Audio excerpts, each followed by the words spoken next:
नमस्कार दोस्तों, स्वागत है आपको अपने YouTube चैनल ISPCS सॉल्यूशन पर। हम लोग बीपीएससी जीएस पॉइंटर देख रहे हैं। इसका हम लोग आज पॉलिटी देखेंगे। इससे पहले हम लोग हिस्ट्री कंप्लीट कर लिए हैं। ये आपका बीपीएससी का जीएस पॉइंटर है, इसको आप दिखा देते हैं कि ये जो बुक है इसको पहले हम लोग पॉइंटर करवा के इसको डिटेल्स में कराएंगे। इस बुक में MCQ फॉर्मेट में दिया हुआ है सारी चीज़ें ऑप्शन के अकॉर्डिंग। इसको आप देखे होंगे मार्केट में 2026 तक अपडेटेड आ गया है। इसमें आपको देख सकते हैं 38वीं से 71वीं बीपीएससी प्रारंभिक परीक्षा, साथ ही CDPO, उसके बाद TRE 1, 2, 3 ये सब दिए हुए हैं। BAO का दिए हुए हैं। TRE जुलाई 24 में हुआ था, उसका सबका किया हुआ है। इसी का वो पॉइंटर फॉर्मेट में है। ये आपका अपडेटेड नया आ गया है। पहले हम लोग उसको ख़त्म कर लेंगे, उसके बाद इसको शुरू करेंगे। बीपीएससी पूर्वावलोकन पहले पॉइंटर फॉर्म में देख लेते हैं, फिर MCQ वाला इसमें देख लेंगे। पॉइंटर वाले में पहले हम लोग हिस्ट्री कंप्लीट कर लिए हैं कल। आज हम लोग इसका भारतीय राज्य व्यवस्था एवं शासन देखेंगे 47 से। नेक्स्ट है हमारा भारतीय राज्य व्यवस्था एवं शासन, इंडियन पॉलिटी एंड गवर्नेंस। पहला टॉपिक है इसमें भारतीय संविधान सभा एवं संविधान निर्माण प्रक्रिया, ये आपका हो जाएगा। इसमें इंग्लिश में दिए हुए हैं, इधर हिंदी में दिए हुए हैं। आप जिसको इंग्लिश माध्यम वाले हैं उसको इंग्लिश में देख सकते हैं। इसमें दोनों माध्यम में बुक आया है। ये थोड़ा सा पुराना बुक है, नया अभी आया नहीं है इसका मार्केट में, इसलिए अभी नहीं दिख रहा होगा। पहला में चलते हैं संविधान सभा एवं संविधान निर्माण प्रक्रिया। डॉक्टर राजेंद्र प्रसाद को संविधान सभा का सभापति चुना गया तो दिसंबर 1946 में। कब चुना गया था? तो आपका डॉक्टर राजेंद्र प्रसाद को 11 दिसंबर को चुना गया था, जबकि 9 दिसंबर को चुना गया था किनको? अस्थायी अध्यक्ष सच्चिदानंद सिन्हा को। और डॉक्टर राजेंद्र प्रसाद को 11 दिसंबर 1946 को चुना जाता है अस्थायी सभापति, इनको अस्थायी सच्चिदानंद को 9 दिसंबर को। संविधान सभा की प्रथम बैठक कब हुई? तो ये हुआ था 9 दिसंबर 1946 को। इसी दिन आपका सच्चिदानंद सिन्हा को अस्थायी अध्यक्ष बनाया जाता है। भारतीय संविधान को संविधान सभा द्वारा अंगीकृत किया गया, तो अंगीकृत पूछेगा तो 26 नवंबर 1949 को।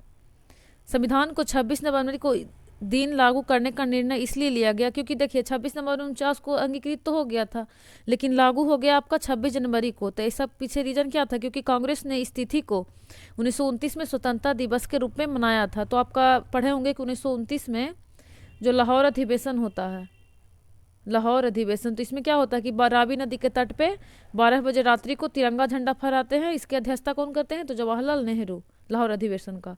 और उस दिन निर्णय लिया जाता है कि आने वाला जो 26 जनवरी 1930 होगा उस दिन स्वतंत्रता दिवस के रूप में मनाएंगे, और उसी दिन मनाया जाता है। यही रीजन है कि 26 नवंबर 1949 को संविधान लागू होने के बावजूद हम लोग इसे, कांग्रेस ने इस तिथि को 1930 में स्वतंत्रता दिवस के रूप में मनाया था, इसीलिए 26 जनवरी 1950 को संविधान लागू करते हैं। भारतीय संविधान दिवस मनाया जाता है तो 26 नवंबर को। इसे विधि दिवस भी कहा जाता है। भारतीय संविधान को अपनाया गया था तो ये संविधानिक सभा द्वारा, ये इंपॉर्टेंट है। सुप्रीम कोर्ट संविधान, संसद और धर्म में से भारतीय राजनीतिक व्यवस्था में सर्वोच्च है, तो सबसे सर्वोच्च है संविधान। भारत का संविधान ग्रहण किया गया था तो संविधान सभा के द्वारा, यानी कि संविधान के लोगों द्वारा, संविधान सभा के लोगों द्वारा। संविधान सभा की व्यापार समिति के व्यवस्थापन के पहले अध्यक्ष थे तो ये थे कन्हैयालाल मानिकलाल मुंशी। नेक्स्ट कह रहा है कि 29 अगस्त 1947 को गठित संविधान की लेखा समिति में BR अम्बेडकर के अतिरिक्त 6 सदस्य थे तो ये थे गोपाल स्वामी अयंगर, कन्हैयालाल मानिकलाल मुंशी, अलादी कृष्णा स्वामी अय्यर, सैयद मोहम्मद सादुल्ला, BL मित्र और DP खेतान।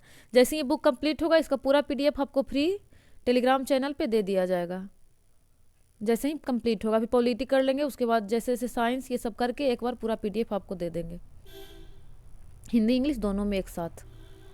ये हो जाएगा। इसमें देखिएगा कि 6 सदस्य थे इन टोटल मिलाकर, BR अम्बेडकर के मिलाकर 7 सदस्य थे टोटल, ये अध्यक्ष थे। तो इसके नाम में याद करने के लिए क्या कीजिएगा, जैसे गोपाल हो गया, कन्हैया हो गया, तो कृष्ण भगवान से रिलेट कर कीजिएगा।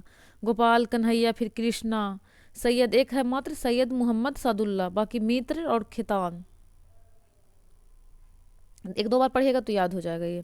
भारतीय संविधान को बनने में कितना समय लगा था? तो इसको बनने में लग गया था आपका 2 वर्ष 11 माह 18 दिन। संविधान प्रारूपण समिति के अध्यक्ष थे तो डॉक्टर BR अम्बेडकर, प्रारूप का अम्बेडकर। संविधान सभा के सभापति थे डॉक्टर राजेंद्र प्रसाद। भारत का संविधान उधार का एक बोरा है, तो इंग्लिश में क्या है इसको लिखा है कि बैग ऑफ वैरो। ये इसको थोड़ा सा ऑप्शन के अकॉर्डिंग बना दिया गया है। ऐसे क्या होता है कि 60 देशों से लिया गया है, तो उधार, इसको उधार का बोरा नहीं कह सकते हैं, लेकिन ऑप्शन में अगर यही चुनना पड़े तो इसीलिए चुन लिया गया होगा। बाकी 60 देशों से लिया गया है, लेकिन हूबहू न है, बल्कि हमारे देश में समायोजन के द्वारा इसको लिया गया है। समायोजित कर, जो हमारे देश के लिए उपयोगी हो। तो इसलिए उधार का बोड़ा लिख दिया है, बाकी अगर ऑप्शन में कुछ इससे बेहतर हो तो उसी को सिलेक्ट कीजिएगा। नेक्स्ट टॉपिक है संविधान में अनुसूचियां और अनुच्छेद। अनुसूचियां कितनी हैं? तो प्रारंभ में 8 था, बाद में 4 और जुड़ गया, तो वर्तमान में कितना हो गया? 12 अनुसूचियां। अनुच्छेद तो है ही 395 है, लेकिन उपवर्गों सहित 400 से अधिक। पहला ही प्रश्न है कि भारतीय संविधान में 400 से अधिक अनुच्छेद हैं। तो जैसे 19A, B ऐसे करके जब देख लीजिएगा तो 43 का ए, 48 का ए, तो ये जब ए जो जुड़ गया है ना, इसके कारण 400 से अधिक हो गया है। लेकिन मूल अनुच्छेद अगर 395 ही है, उपवर्गों सहित कितना हो जाएगा? 400 से अधिक। भारतीय संविधान में शामिल है तो 395 अनुच्छेद, 22 भाग, 12 अनुसूचियां, शुरुआत में 8 थे।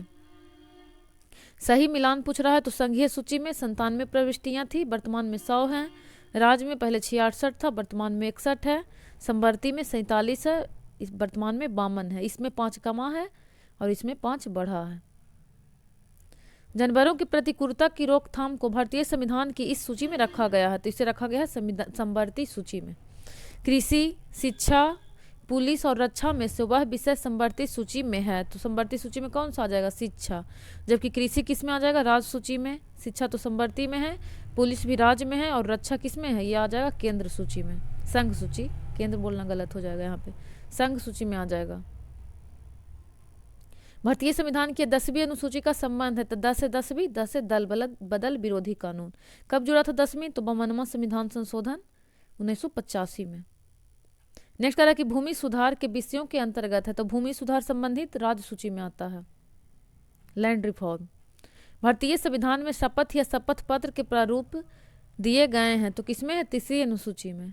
अनुसूची टोटल कितने हैं? तो 8 है। तो पहला में क्या है कि इसमें बोला गया है कि 28 राज्य और 8 यूटी हैं वर्तमान में। दूसरा अनुसूची में क्या है? तो दूसरे में आपका है वेतन और भत्ते का जिक्र है, पदाधिकारियों का वेतन और भत्ते। तीसरा में क्या है? तो इसमें शपथ का जिक्र है, ये हम लोग थ्योरी वाले क्लास में देख लिए हैं ऑलरेडी। चौथा में क्या है कि राज्यसभा में कितने लोग प्रतिनिधित्व करेंगे? राज्यसभा में प्रतिनिधित्व। 5 में है क्या कि आपका अनुसूचित जाति और जनजातियों से संबंधित SC ST, मेनली ST पे फोकस है। 6 में किसका है? तो इसमें आपका है असम, मेघालय, त्रिपुरा और मिजोरम। 4 अनुसूचित जनजातियों के जिक्र है, 4 राज्यों का। 7 में आपका सूची दिया गया है 3 तरह का, 7 से 7 सदस्य सूची, वही संघ सूची, राज्य सूची, संवर्ती सूची का जिक्र है। 8 में भाषा है, हम लोग पढ़ चुके हैं। प्रारंभ में कितने भाषा था? तो प्रारंभ में था 14, बाद में 8 जुड़ गया। तो 8 कैसे कैसे जुड़ा? पहले 1 जुड़ा सिंधी, उसके बाद 3 जुड़ा नमक, कोंकणी, मणिपुरी, नेपाली, उसके बाद 4 जुड़ा बोडो, डोगरी, मैथिली, संथाली। तो 4 3 7 1 8, तो वर्तमान में हो गया आपका 22 भाषा। 9 में क्या है? तो इसमें है कि जो भी संशोधन होगा उससे संबंधित है, ये भूमि सुधार वगैरह इसी में था आपका, भूमि सुधार। और देख लीजिएगा इसको 9 को डिटेल्स में, इसमें बहुत ज़्यादा है। 10 में आपका हो जाएगा 10 से 10 दल बदल, 11 में हो जाएगा पंचायती राज, और 12 में हो जाएगा नगर निगम। इसमें 29 विषय हैं, इसमें 18 हैं। हम लोग इसको अच्छे से AEDO के लिए पढ़े हैं, उस AEDO में जो थ्योरी के लिए बुक जो पढ़े थे उसमें। बाकी इसमें हम लोग क्वेश्चन देख लेते हैं क्या क्या पूछा है। तो था कि पहला कि भारतीय संविधान में शपथ या शपथ पत्र का जिक्र, तो अभी देखें हम लोग कि शपथ किस में है? 3 वर्ड का शपथ है और 3 सूची में भी है। भारतीय संविधान की अनुसूचियों में से किस में राज्य की परिषदों में सीटों की संख्या का प्रावधान है? तो चौथी में। अस्पृश्यता को समाप्त किया गया है तो भारतीय संविधान के अनुच्छेद 17 के द्वारा। 5वीं अनुसूची हम लोग अभी देखें तो 5 जब लिखिएगा ना तो SC जैसा, S जैसा लगेगा, तो 5 में है ST, मेनली रूप से ST का है, लेकिन SC के बारे में भी थोड़ा बहुत है प्रावधान। लेकिन अगर ऑप्शन में SC ST में चुनना रहे तो ST चुनेंगे हम लोग, याद रखिएगा। भारतीय संविधान में संवर्ती सूची कहाँ से लिया गया है? तो ऑस्ट्रेलिया से। भारतीय संविधान की कौन सी अनुसूची नगर पालिकाओं के कार्यों का निर्दिष्ट करती है? तो 12वीं।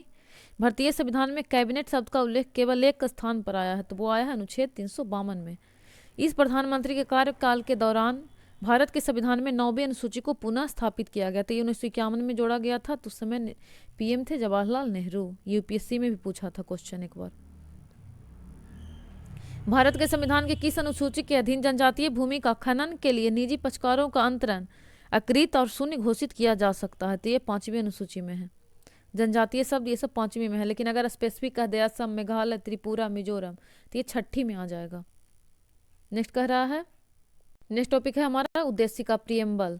तो कह रहा है कि भारतीय संविधान की प्रस्तावना के सिलसिले में निम्नलिखित क्रम सही है। तो इसका ट्रिक है SSDR। तो डेमोक्रेटिक, रिपब्लिक, यहाँ पे हो जाएगा सेक्युलर, समाजवाद का हो जाएगा इसका क्या हो जाएगा, socialist, sovereign, socialist, secular, democratic और रिपब्लिक, SSDR। यहाँ पे तो इंग्लिश में भी आप देख सकते हैं, क्वेश्चन में भी इंग्लिश में भी रहेगा। तो सोवरेन, सोशलिस्ट, सोवरेन मतलब हो जाता है संप्रभु, सार्वभौमिक, सत्ता संपन्न या संप्रभु भी कह सकते हैं। सोशलिस्ट मतलब समाजवादी, सेक्युलर मतलब धर्मनिरपेक्ष, डेमोक्रेटिक मतलब लोकतांत्रिक और रिपब्लिक से गणतंत्र। नेक्स्ट है कि भारतीय संविधान की प्रस्तावना में भारत को किस रूप में घोषित किया गया है। तो फिर से वही है, एक सार्वभौम, सोवरेन, सोशलिस्ट, सेक्युलर, डेमोक्रेटिक और रिपब्लिक, SSDR याद रखिएगा। सही क्रम है तो फिर से सेम आ गया, सोवरेन, सोशलिस्ट, सेक्युलर, डेमोक्रेटिक। भारतीय संविधान की प्रस्तावना में समाजवादी शब्द जोड़ा गया। तो कब जोड़ा गया था? 42वां संविधान संशोधन। इसमें प्रस्तावना में अब तक मात्र एक ही बार संशोधन हुआ है, 42वां संशोधन 1976 में। इसमें आपका 3 बार जोड़ा गया था। समाजवाद पहला हो गया, उसके बाद धर्मनिरपेक्ष, जिसे कि हमारे यहाँ पंथ निरपेक्ष कहा जाता है, उसके बाद साथ ही अखंडता। नेक्स्ट कह रहा है कि भारत में लौकिक सार्वभौमिकता है क्योंकि संविधान की प्रस्तावना आरंभ होती है। लौकिक मतलब है लोगों की, यानी कि हम भारत के लोग शब्दों से। स्वतंत्रता, समानता और भ्रातृत्व की प्रेरणा कहाँ से लिया गया? हम लोग देख सकते हैं हिस्ट्री में भी, फ्रेंच क्रांति से। भारत के संविधान में किसको पहले मुख्य रूप से सम्मिलित नहीं किया गया था? तो समाजवाद और धर्मनिरपेक्षता को, और अखंडता भी अगर ऑप्शन में रहे तो। भारतवर्ष को एक धर्मनिरपेक्ष राज्य के रूप में वर्णित करता है संविधान की प्रस्तावना। इसमें कहा गया है धर्मनिरपेक्ष, जो कि कब जोड़ा गया? 42वां 1976। भारतीय संविधान की आत्मा कहा जाता है तो संविधान की प्रस्तावना को। और अगर ये पूछे कि अंबेडकर किसको आत्मा बोले हैं, तो वो हो जाएगा आर्टिकल 32। नेक्स्ट पे चलते हैं। नेक्स्ट टॉपिक है शासन प्रणाली। पहला कह रहा है कि सरकार की संसदीय व्यवस्था के विषय में निम्नलिखित वक्तव्य सही नहीं है। पहला है कि विधायिका न्यायपालिका के प्रति जवाबदेह है, तो सही है। विधायिका कार्यपालिका के प्रति, सॉरी ये तो गलत हो जाएगा ना, कौन सा सही नहीं है पूछ रहा है। इसमें एक ही चीज़ सही होता है कि कार्यपालिका जो है वो विधायिका के अंदर जवाबदेह होता है, बाकी विधायिका न्यायपालिका के प्रति जवाबदेह तो नहीं, ये दोनों अलग अलग पृथककरण होता है। विधायिका कार्यपालिका के प्रति नहीं, तो कार्यपालिका विधायिका के प्रति होता है जवाबदेह, इसलिए गलत हो जाएगा। विधायिका एवं कार्यपालिका दोनों स्वतंत्र है, तो नहीं, कार्यपालिका विधायिका के प्रति उत्तरदायी होता है। राष्ट्रपति न्यायपालिका के प्रति जवाबदेह हैं, तो नहीं, चारों सही नहीं है। इसमें एक ही सही हो जाएगा कि जो कार्यपालिका है, जो कार्य करने वाली होती है कार्यपालिका, वो विधायिका के अंडर कार्य करती है, जो विधि बनाते हैं। तो इससे इसको पढ़ सकते हैं, कार्यपालिका विधायिका के प्रति जवाबदेह है।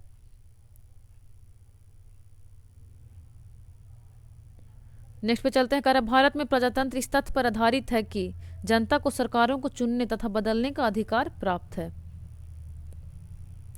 केंद्रीय शासन व्यवस्था नेक्स्ट है कि के लिए सही विशेषता नहीं है, तो बड़े देशों के लिए आदर्श, ये सही नहीं है। निम्नलिखित कथन सत्य है। संयुक्त राज्य अमेरिका में सरकार की संघीय प्रणाली है, ये हो जाएगा। भारतीय संविधान की प्रकृति क्या है? तो प्रकृति में संघीय किंतु भावना में एकात्मक। नेक्स्ट टॉपिक है राज्य एवं संघ राज्य क्षेत्र। तो इसका जिक्र किसमें है? तो आर्टिकल 1 से 4। कह रहा है कि एक नया राज्य बनाने में संवैधानिक संशोधन के लिए कैसा बहुमत चाहिए? तो इसके लिए साधारण बहुमत चाहिए। संघ एवं राज्य क्षेत्र का जिक्र भाग 1 में ही है, 1 से 4। भाग तो हम लोग देख चुके हैं, भाग 1 में हो जाएगा 1 से 4। उसके बाद भाग 2 में क्या है? तो नागरिकता, 3 में मौलिक अधिकार, 12 से 35 नागरिकता, 5 से 11 DPSP हो जाएगा। उसके बाद 4 में कम से 36 से 51, उसको एक बार देख लीजिएगा आप जाके थ्योरी वाले क्लास में। इसमें कह रहा है कि दिल्ली है, तो दिल्ली क्या है? तो एक केंद्र शासित प्रदेश है। सिक्किम भारत का एक राज्य बनाया गया था, तो कब बनाया गया था? तो 35वें संशोधन के अंतर्गत संयुक्त राज्य बना, और 36वें द्वारा पूर्ण राज्य, एसोसिएटेड राज्य इंग्लिश में कहा जाता है। Sikkim became associated state with 35th amendment and full fledged state with 36 amendment, वही 36वां में। 35वां में बनता है एसोसिएट स्टेट। बिहार को काटकर एक पृथक अंचल राज्य बनाना संभव है। राज्य विधायिका में कानून पारित करके नहीं, राज्यपाल द्वारा, अध्यादेश द्वारा नहीं, संवैधानिक औपचारिकता। इसको कौन बनाएगा? संसद बनाएगा काटकर। किस वर्ष झारखंड राज्य अस्तित्व में आया? तो 2000। इसमें 3 विभाजन हुआ था, इसको याद रखिएगा। 2000 में इसको याद करिएगा कि 36 उत्तर, झार। तो छत्तीसगढ़ बना एमपी को काट के 1 नवंबर 2000 को। उसके बाद बना उत्तराखंड 9 नवंबर 2000 को। किसको काट के उत्तराखंड बना था? यूपी से। और छत्तीसगढ़ किससे बना? एमपी से। उत्तराखंड बना आपका यूपी से। और झारखंड बना कब? 15 नवंबर 2000 को, अपना बिहार से काट कर। याद रखिएगा इसको, 36 उत्तर झार। तो इसमें पूछा था आपका झारखंड, तो ये आ जाएगा 15 नवंबर 2000 को। नेक्स्ट पे चलते हैं। नेक्स्ट में कह रहा है कि आज़ादी के बाद भाषा के आधार पर भारत के राज्यों का पुनर्गठन किस वर्ष हुआ था? तो 1956 में हुआ था। भारतीय संघ का 28वां राज्य बना था, तो झारखंड। भारत में सुदृढ़ केंद्र के साथ संघीय ढांचा का विचार कहाँ से लिया गया है? तो ये कनाडा से लिया गया है। नेक्स्ट टॉपिक है नागरिकता। इसका जिक्र किसमें है? तो भाग 2 में, आर्टिकल 5 से 11। पहला कह रहा है कि भारतीय नागरिकता नहीं प्राप्त की जा सकती है भारतीय बैंक में धन जमा करके। तो भारतीय बैंक में धन जमा करके नागरिकता नहीं प्राप्त की जा सकती है। इसी पे नहीं पे फोकस कीजिएगा। नेक्स्ट कह रहा है कि नागरिकता संशोधन कानून कब पारित हुआ? तो ये करेंट का क्वेश्चन है, 11 दिसंबर 2019 को। नागरिकता संशोधन अधिनियम 2019 का उद्देश्य है तो अफगानिस्तान, बांग्लादेश, पाकिस्तान, पी, बी और ए। तो इसको ऐसे कर लीजिए, बी ए पी में उत्पीड़ित अल्पसंख्यक समूहों को नागरिकता प्रदान करना मेन इसका उद्देश्य था। नेक्स्ट टॉपिक है मूल अधिकार। हम लोग देख चुके हैं भाग 3, आर्टिकल 12 से 35 में इसका जिक्र है। पहला कह रहा है कि भारतीय संविधान में इन अनुच्छेदों के अंतर्गत नागरिकों को मौलिक अधिकार प्रदान किया गया है, तो अनुच्छेद 12 से 35। नेक्स्ट कह रहा है कि भारतीय संविधान का कौन सा अनुच्छेद सांप्रदायिक प्रावधानों को संघीय यानी संसद, राज्य विधान पालिकाओं द्वारा बनाए गए नियमों या कानूनों पर प्राथमिकता प्रदान करता है? तो आर्टिकल 13 इंपॉर्टेंट है। विधि का नियम या कानून का अधिराज का मतलब क्या है? तो सभी के लिए एक कानून और सभी के लिए एक न्यायतंत्र। भारत के संविधान का निम्नलिखित अनुच्छेद प्रेस की स्वतंत्रता से संबंधित है? तो अनुच्छेद 19। उच्चतम न्यायालय की व्यवस्था अनुसार निजी भवनों के ऊपर राष्ट्रीय झंडे का फहराना किसके तहत हर नागरिकों का मौलिक अधिकार है? तो यह है आपका संविधान का अनुच्छेद 19(1)(a) के तहत। नेक्स्ट आ रहा है कि भारतीय संविधान में संशोधन करके शिक्षा का अधिकार कब जोड़ा गया? तो ये कर पहले 2010 को। सूचना का अधिकार, काम का अधिकार, शिक्षा का अधिकार और मकान का अधिकार में से यह एक मानव अधिकार भारतीय संविधान के अंतर्गत मौलिक अधिकार भी है, तो शिक्षा का अधिकार। इनको संविधान द्वारा मौलिक अधिकार को लागू करने की शक्ति दी गई है, तो सुप्रीम कोर्ट को भी है और हाई कोर्ट को भी है। संवैधानिक उपचारों में से इसे पोस्टमार्टम भी कहा जाता है, तो उत्प्रेषण को भी और अधिकार परीक्षा को भी। यह मूल अधिकार भारतीय संविधान में नागरिकों को नहीं प्राप्त दिया गया है, तो संपत्ति का अधिकार प्रारंभ में था, लेकिन 44वां संशोधन 1978 द्वारा इसे क्या बना दिया गया? कानूनी अधिकार बना दिया गया। संपत्ति को हटाकर, फंडामेंटल राइट से हटाकर कानूनी राइट 301 में, सॉरी 300 का क में है, देख लीजिएगा इसे। नेक्स्ट कह रहा है कि उन मौलिक अधिकारों को चयन करें जो भारतीय नागरिकों को प्राप्त है परंतु गैर नागरिकों को नहीं। तो भारतीय नागरिकों को कौन कौन सा प्राप्त है? सिर्फ भारतीय नागरिकों अगर पूछेगा तो 15, 16, 19, 29 और 30, ये सिर्फ भारतीय नागरिक को प्राप्त है, विदेशियों को नहीं। तो पहला में है कि भाषण एवं अभिव्यक्ति की स्वतंत्रता, तो किसमें है? तो ये आपका 19 में। तो ये तो सिर्फ भारतीयों को प्राप्त है। कानून के समसमता किसमें है? 14 में। कानून के विधि के समसमता और विधि का समान संरक्षण, तो ये विदेशियों को भी प्राप्त, गैर नागरिकों को भी प्राप्त है, तो ये तो नहीं होगा। अल्पसंख्यक का अधिकार, तो ये है 29-30, केवल भारतीयों को प्राप्त है। जीवन और स्वतंत्रता का संरक्षण, तो ये सबको प्राप्त है, तो कौन सा हो जाएगा? 1 और 3। भारतीय संविधान द्वारा प्रदत्त यह अधिकार गैर नागरिकों को भी उपलब्ध है। कौन सा? संवैधानिक निराकरण का अधिकार। संवैधानिक उपचार का अधिकार किसके अंतर्गत है? तो मौलिक अधिकार, कानूनी अधिकार और संवैधानिक अधिकार, तीनों में आएगा ये। संवैधानिक उपचार किसमें है? आर्टिकल 32 में है। ऐसे तो फंडामेंटल राइट होना चाहिए, लेकिन इसका आंसर बीपीएससी ऑल मान लिया था, इसलिए शायद इसमें तीनों दे दिया है। अगर किसी एक ही को सिलेक्ट करना रहेगा तो इसको सिलेक्ट कीजिएगा, फंडामेंटल राइट। किसी व्यक्ति की अवैध हिरासत के खिलाफ रीट लागू होता है, तो बंदी प्रत्यक्षीकरण के खिलाफ, हैबियस कॉर्पस के खिलाफ रीट लागू होता है। मौलिक अधिकारों की सूची में से संपत्ति का अधिकार निकाल दिया गया, तो मोरारजी देसाई के शासनकाल के दौरान 1978 में 44वां कॉन्स्टिट्यूशनल अमेंडमेंट एक्ट। भारतीय संविधान के अनुच्छेद 14 में लिखा हुआ कानून के समानता लिया गया है, तो ये ब्रिटेन से लिया गया है। और कानून के समान संरक्षण, अगर संरक्षण रहेगा तो क्या हो जाएगा? यूएस से। नेक्स्ट कह रहा है कि भारतीय संविधान में मौलिक अधिकारों का विचार लिया गया है, ये आपका आया है संयुक्त राज्य अमेरिका से। मौलिक अधिकारों को लागू करने के लिए कोर्ट लागू कर सकती है, तो writ, supreme court, high court दोनों। सुप्रीम कोर्ट आर्टिकल 32 के तहत, हाई कोर्ट 226 के तहत। नेक्स्ट कह रहा है कि संवैधानिक उपचार जिसे पोस्टमार्टम भी कहा जाता है, तो वो कौन सा है, तो अधिकार परीक्षा, ऑप्शन के अकॉर्डिंग है। इसके पहले हम लोग देख रहे थे कि उत्प्रेषण को भी कहा जाता था, देखिए है यहाँ पे कहीं था, ये ऑप्शन के अकॉर्डिंग है अधिकार परीक्षा। नेक्स्ट कह रहा है कि मूल अधिकार के इस संवर्ग में अस्पृश्यता के रूप में किए गए विभेदन के विरुद्ध संरक्षण समाविष्ट है, तो किसमें अस्पृश्यता का अंत कहा गया, तो 17 में। तो 17 आ जाएगा समता का अधिकार। समता का अधिकार कहाँ से कहाँ तक है, तो 14 से 18, 17 इसी में आ जाएगा। नेक्स्ट टॉपिक है राज्य के नीति के निदेशक तत्व, भाग 4, 36 से 51। पहला कार्य कि कल्याणकारी राज्य की संकल्पना का समावेश भारत के संविधान में है, तो राज्य के नीति निदेशक तत्वों में भारत में पंचायती राज प्रणाली की व्यवस्था की गई है, तो राज्य के नीति निदेशक सिद्धांत के अंतर्गत यह अनुच्छेद पंचायत के गठन के लिए राज्य सरकार को निर्देश देता है, तो आर्टिकल 40। नेक्स्ट करा कि ग्राम पंचायतों का गठन, तो अनुच्छेद 40। समान आचार संहिता, तो 44। कृषि एवं पशुपालन 48। कार्यपालिका, न्यायपालिका व कार्यपालिका का पृथक्करण, तो आर्टिकल 50। अंतर्राष्ट्रीय शांति और विकास 51। भारतीय संविधान के भाग 4 में दिए गए निर्देशक सिद्धांतों को सूचीबद्ध है, तो समान कार्य के लिए समान वेतन और समान नागरिक संहिता, ये दोनों डीपीएसपी है। ऑप्शन के अकॉर्डिंग है ये क्वेश्चन। भारतीय संविधान के भाग 4 में राज्य के नीति निर्देशक सिद्धांत वर्णित है। भारतीय संविधान की यह बात कहाँ से प्रेरित व प्रभावित है, तो डीपीएसपी कहाँ से लिया गया है, तो आयरलैंड से। भारतीय संविधान में राज्य के नीति निर्देशक तत्व लिए गए हैं, तो ये लिए गए हैं आयरलैंड के संविधान से, ये इंपॉर्टेंट है। नेक्स्ट टॉपिक है मूल कर्तव्य, भाग कितना है, तो 4 का कब जोड़ा गया, तो 42वां तो संविधान संशोधन 1976 द्वारा। आर्टिकल पूछेगा तो 51 का। कह रहा कि 42वें संविधान संशोधन के 10 आचार आदेशों को इस नाम से जाना जाता है, जिसे फंडामेंटल ड्यूटी कहा जाता है, मौलिक कर्तव्य, फंडामेंटल ड्यूटीज। नेक्स्ट है कि भारत के संविधान में मौलिक कर्तव्य इस संविधान संशोधन के द्वारा जोड़ा गया, तो इसको जोड़ा गया 42वां संविधान संशोधन। 42वें संविधान संशोधन 1976 से भारतीय संविधान में एक नया अध्याय जोड़ा गया, तो मौलिक कर्तव्य का। भारत में मौलिक कर्तव्य है तो हमारी मिलीजुली संस्कृति की समृद्ध विरासत को संरक्षित करना, ये फंडामेंटल ड्यूटी है। यह भारत के संविधान के अनुच्छेद 39 में दिए गए निर्देशक सिद्धांतों का हिस्सा नहीं है, तो लोगों के पोषण के स्तर को बढ़ाने और उनके स्वास्थ्य में सुधार, ऐसा नहीं कहा गया है फंडामेंटल ड्यूटी में।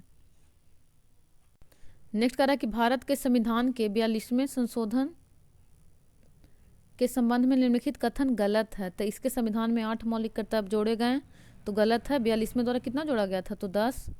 इसमें नए निर्देशक सिद्धांत यानी अनुच्छेद 39 से 43 से 47 जोड़े गए, तो 39 से ये तो जुड़ा था लेकिन 47 पहले से ही था, तो इसलिए ये भी गलत है, तो गलत पूछा था तो दोनों हो जाएगा गलत।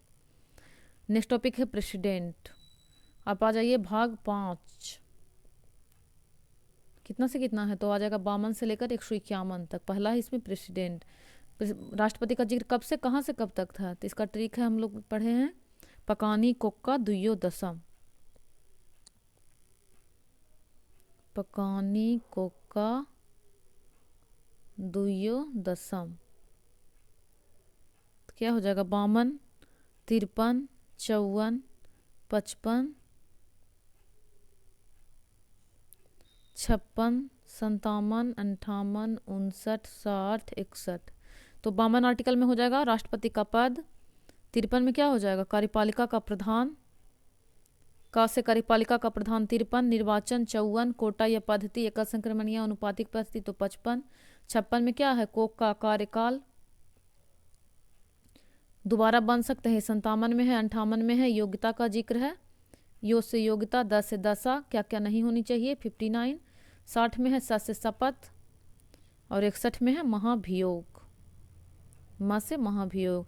प से पद, कार्यपालिका का प्रधान, निर्वाचन, कोटा या पद्धति, ये है का से कार्यकाल, कोका, दू से दोबारा बन सकते हैं, योग्यता, 10 से दशा, स से शपथ, म से महाभियोग। पहला में राष्ट्रपति के बारे में इसमें देख लेते हैं क्या क्या प्रश्न पूछा है। तो कह रहा भारत के राष्ट्रपति अपनी शक्तियों का प्रयोग करते हैं, तो सीधे अथवा अपने अधीनस्थ अधिकारियों द्वारा। नेक्स्ट कह रहा कि भारत की कार्यपालिका का अध्यक्ष है, देख लिए हम लोग राष्ट्रपति 53 के तहत।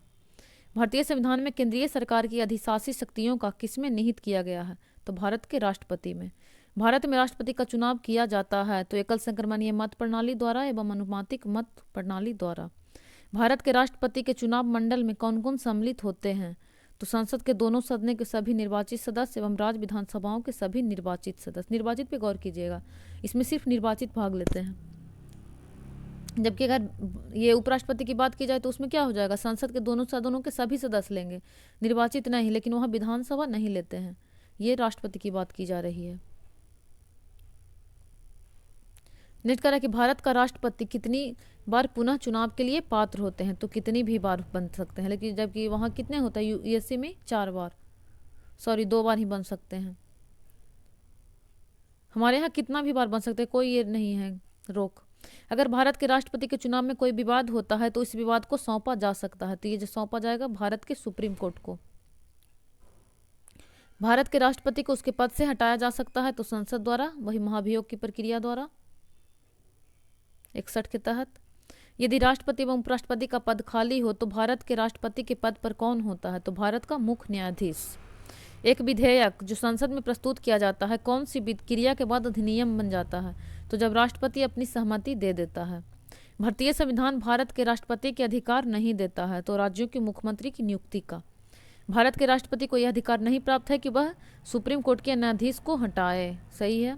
भारत के प्रथम राष्ट्रपति डॉक्टर राजेंद्र प्रसाद किस राज्य से थे? तो इनका संबंध है बिहार से। स्वतंत्र भारत के प्रथम राष्ट्रपति थे तो ये थे बिहार से डॉक्टर राजेंद्र प्रसाद। श्रीमती प्रतिभा पाटिल का भारतीय गणतंत्र के राष्ट्रपति के रूप में क्रम क्या है? तो 12वां। ये करेंट का है, अभी वर्तमान में कौन है और कितने क्रम का है आप लोग कमेंट कीजिएगा। नेक्स्ट कह रहा है कि भारत के 15वें राष्ट्रपति चुनाव के लिए संयुक्त प्रगतिशील गठबंधन यूपीए के उम्मीदवार कौन थे? तो मीरा कुमार। ये भी करेंट से है। भारतवर्ष की रक्षा बल के सुप्रीम कमांडर होते हैं तो भारत के राष्ट्रपति। संघ की कार्यकारी शक्ति राष्ट्रपति में होगी का उल्लेख है तो भारत के संविधान के अनुच्छेद 53 में। राष्ट्रपति अपने पद पर आसीन होने के बाद पद का ग्रहण करेंगे तो 5 वर्ष के लिए। नेक्स्ट है कि भारत के संविधान के किसमें राष्ट्रपति के महाभियोग की प्रक्रिया का उल्लेख है? तो ये अनुच्छेद 61 हम लोग देख चुके हैं। संसद के सत्रावसान के समय अध्यादेश जारी करने की शक्ति निहित होती है तो ये राष्ट्रपति में निहित होती है। द्रौपदी मुर्मू है तो भारत की 15वीं राष्ट्रपति। निम्नलिखित भारत के राष्ट्रपति का संवैधानिक विशेषाधिकार नहीं है तो पुनर्विचार के लिए एक वित्तीय विधेयक की वापसी, तो ये नहीं है। उच्च न्यायालय में न्यायाधीशों की संख्या निर्धारित करने का अधिकार है तो राष्ट्रपति के पास होता है। राष्ट्रपति को अपने समान सेवा काल के पूर्ण होने से पहले भी उसके पद से हटाया जा सकता है तो संसद के दोनों सदनों के सुझाव पर, जिसे कि आप क्या कहते हैं? महाभियोग की प्रक्रिया। ये हो गया आपका राष्ट्रपति। नेक्स्ट टॉपिक है उपराष्ट्रपति, इसको हम लोग नेक्स्ट पार्ट में देख लेंगे, पॉलिटी पार्ट 2 में। आज यहीं तक कंटिन्यू करते हैं, मिलते हैं नेक्स्ट लेक्चर में। धन्यवाद।